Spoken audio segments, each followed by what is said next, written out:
Pela estrada plana, toque, toque, toque, e ao jumentinho uma velhinha errante, como valijeiros, ambos a reboque, antes que anoiteça, toque, toque, toque, a velhinha atrás, o jumentinho adiante. Toque, toque, a velha vai para o moinho, tem 80 anos, bem bonito rol, e com tudo alegre como um passarinho, toque, toque e fresca como um branco linho, de manhã nas relvas a corar ao sol.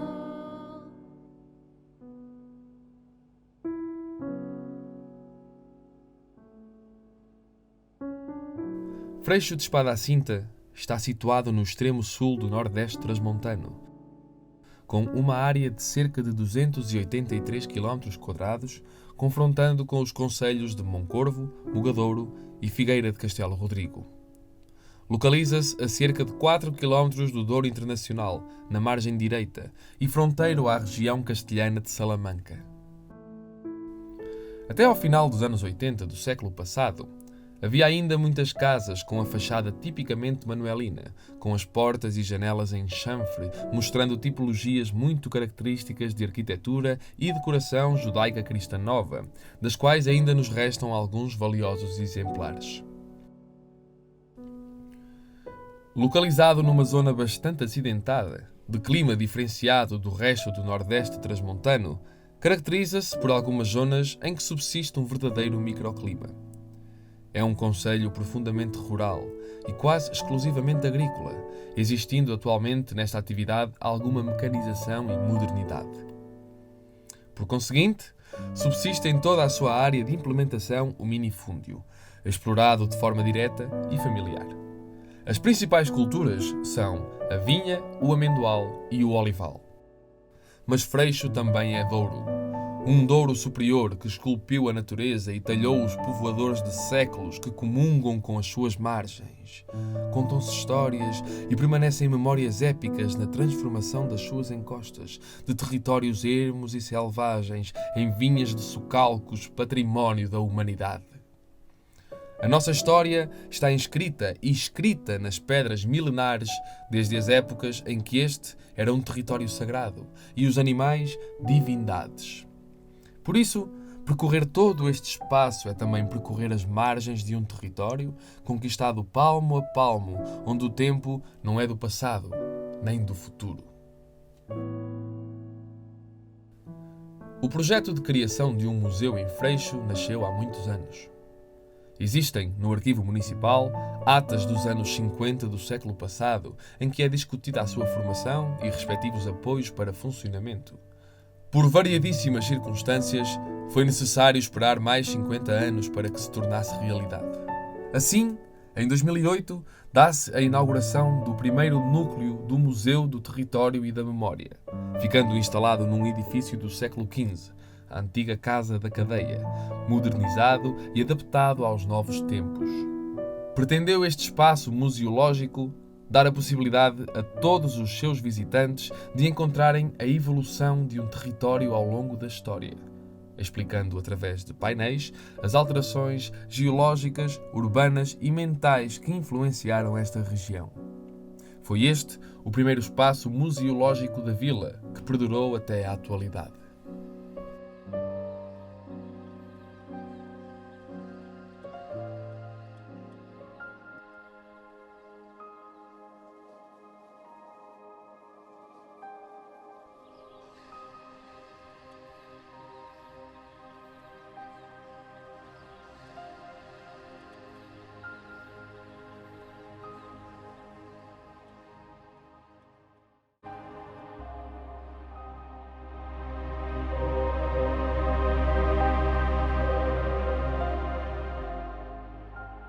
Bem-vindos ao Museu da Sede do Território de Freixo de Espada à Cinta. Este foi um espaço que nasceu com o trabalho e o esforço de muitos. Temos aqui a junção de dois processos.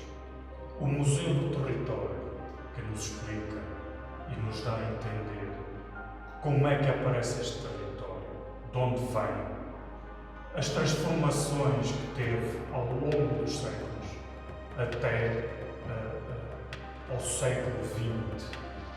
E depois, no primeiro andar, assim nos mostra da seda, que é um processo ancestral.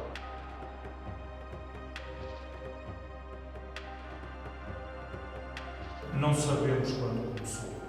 Sabemos que no século XVII e no século XVIII já existem muita documentação sobre o processo de fabrico de seda em Freixo de Espada à Cinta.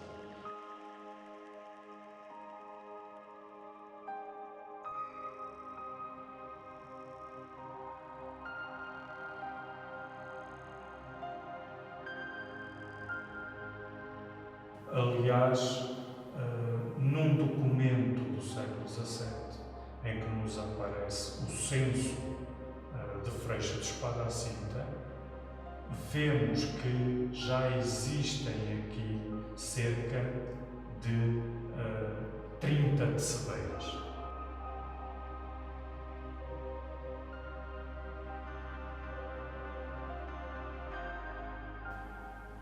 Esta casa era uma casa de lavrador rico do século XIX.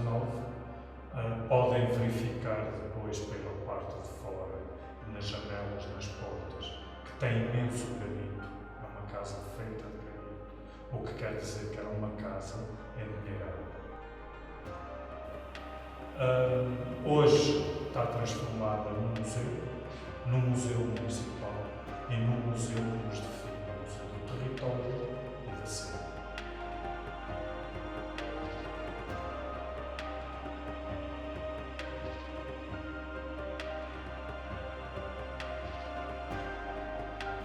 Encontramos na porta do Museu da Seda do Território este painel que aqui temos por trás de mim representa a seda pura. A seda, quando é feita através do casulo, ainda antes de ser servida e fervida.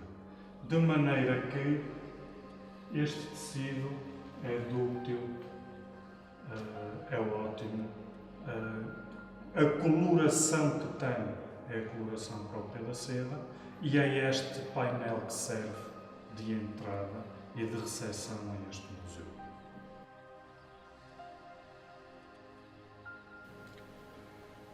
Este é o primeiro painel do Museu da Seda e do Território. Tem por subtítulo Freixo de Espada à Cinta, Terra de Vida e de História. Terra de vida porquê? Porque nos foca um território de onde ele aparece, como é que aparece. Sabemos pela geologia que Freixo de Espada à Cinta nos aparece no Polo Sul há cerca de 470 milhões de anos. Há 470 milhões de anos, debaixo de um canal de água chamado um caldo de cultura, onde havia pequenos seres vivos, que eram anfíbios, que eram chamadas bilobites, e que andavam por cima de um lodo. Esse lodo, ao longo destes milhões de anos, e à medida que o planeta Terra se vai modificando com a tectónica de placas, Freixo de Espada à Cinta vem parar ao local onde ele está, toda esta placa da Península Ibérica, e esse lodo onde andavam os seres primordiais transforma-se no nosso xisto. Atrás de mim temos aquilo que significa a nossa terra. As amêndoas, as uvas, a flor da amendoeira, a azeitona e os pequenos trabalhos agrícolas e artesanais que moldam toda a população que aqui habita. Aqui encontramos no local onde se está na pré-história. Fazemos a nossa homenagem ao Cavalo Mazoco, que dizemos nós na brincadeira que foi o avô das gravuras do Couro. O Cavalino de Mazoco foi dada a notícia do seu aparecimento em 1980, foi estudado na altura, levou a imensas discussões entre arqueólogos e historiadores de arte. Mais tarde apareceu na outra margem do Douro, em Ciega Verde, outro Cavalino, apoiando quem defendia que esta gravura era da pré-história, e depois, como é sabido, nos anos 90, quase em 2000, apareceram todas as gravuras do Couro. Portanto, este Cavalino, na aldeia de Mazoco, foi a primeira gravura rupestre ao ar livre que apareceu em solo europeu. Não é pintura, é gravado por abrasão e dizem os entendidos que é o cavalo de Przewalski. Isto era mais ou menos do tamanho de um pônei e seria deste animal onde tirariam a carne, a pele, os cascos, os dentes, para fazerem, para comerem, para fazerem os adornos, para fazerem as vestimentas, para fazerem anzóis, para fazerem tudo isso. Portanto, o grande meio de subsistência das tribos que habitavam nesta zona seria este póneizinho. Tudo isto nos leva a crer que esta zona do Douro é habitada e local de passagem de todos os povos desde a pré-história.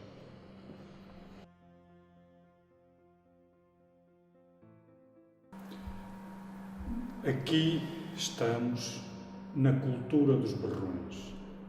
A cultura dos berrões é algo que diz muito a esta região. É, no fundo, a sacralização destes animais, do porco, do javali, do urso, do veado. Todos estes povos foram invadidos pela civilização celta. A civilização celta traz como tótem, como deus, a serpente. Os vaceus, que era o povo que habitava esta região antes da romanização, resistem a essa invasão celta. E ao resistirem a essa invasão celta, adotam outro tótem. E que tótem vão adotar? O tótem que resiste à picada da serpente. O javali, o porco selvagem. E por isso, nos seus castros, por isso nas suas casas, por isso nos seus pendentes, nas suas pulseiras, têm como tótem defensivo o javali. E o que vem aqui é uma representação do javali, é a representação do berrão.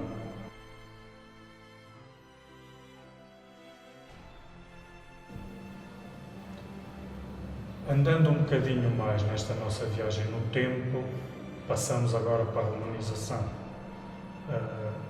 Este bocadinho de território nacional também teve a presença de romanos.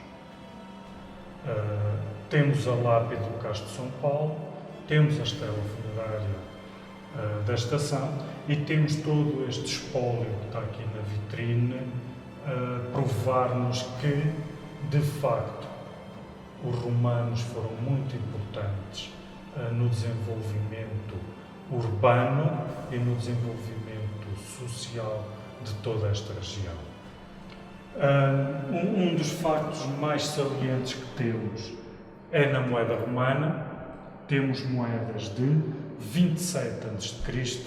até cerca de 400 depois de Cristo. Portanto, à volta de 400 anos de história de romanos em Freixo de Espada à Cinta. A moeda é proveniente de vários pontos do Império. Por exemplo, foram encontradas moedas cunhadas em Roma, cunhadas em Londres, cunhadas em Paris, cunhadas em Milão, cunhadas em Císicos, que é do outro lado do Império Romano. E por incrível que pareça, aquilo que nos leva a pensar é: estas moedas nasceram num ponto do Império Romano, ajudaram com certeza a fazer milhares de negócios, fizeram um percurso enorme e vieram parar a Freixo de Espada à Cinta. Por outro lado, temos apliques metálicos de tipologia militar e pedras de anel e contas de colar. Para provar tudo isso, temos a lápide do Castro de São Paulo, que é uma homenagem a Júpiter, Júpiter Optimus Maximus. Portanto, tivemos aqui implantado, sem dúvida nenhuma, uma importante ponto de civilização humana.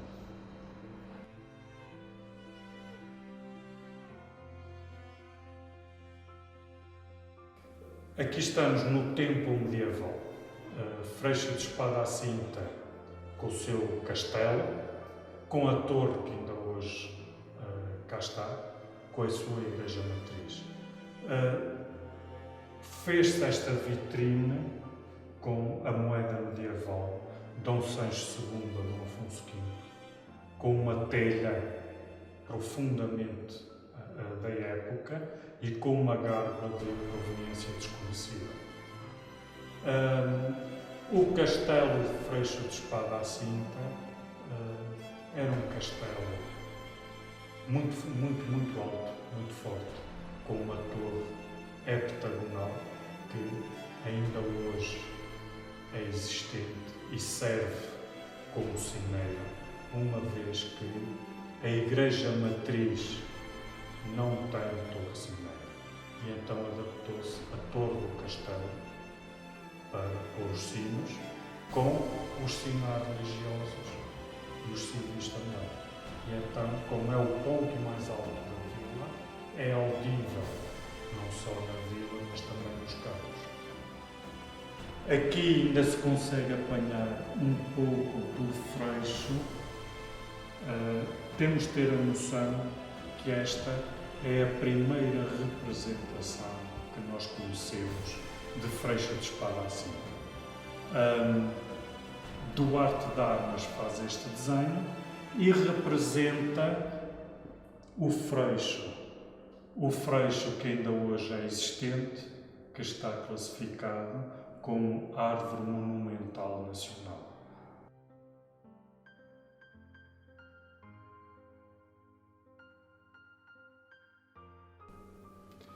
E com todo este desenvolvimento físico e urbano, Freixo de Espada à Cinta começa a desenvolver também a sua revolução agrícola e as suas indústrias manufatureiras. Na evolução do mundo agrário, temos aqui vários artefactos que fizeram parte do dia a dia de toda esta população, desde o maço da adega às foices da cegada e às cabaças para os líquidos da água da cegada e dos trabalhos no campo. Das indústrias manufatureiras, o grande objeto que aqui temos é a seda.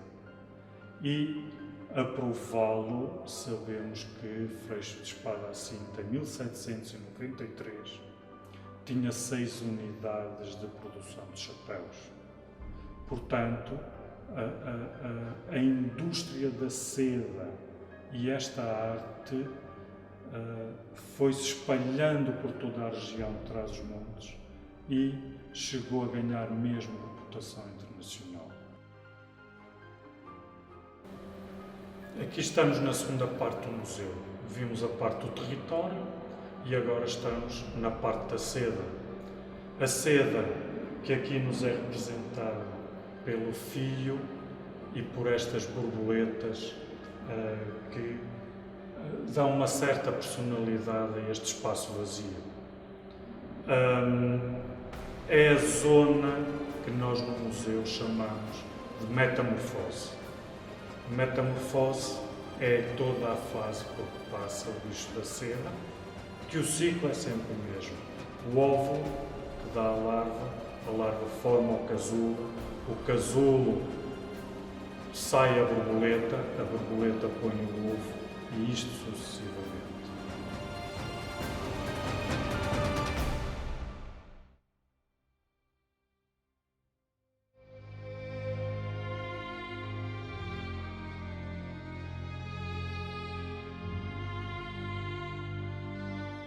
Olha, nós estamos a fazer um ajur, uma bainha aberta, para arrematar a bainha do saquinho que estamos a fazer e ao mesmo tempo fica arrematado e fica o ajurzinho feito.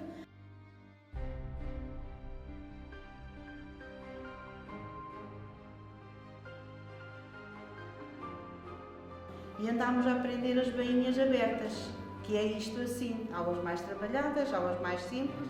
A que nós estamos a fazer é esta mais simples, só que tirando menos fios.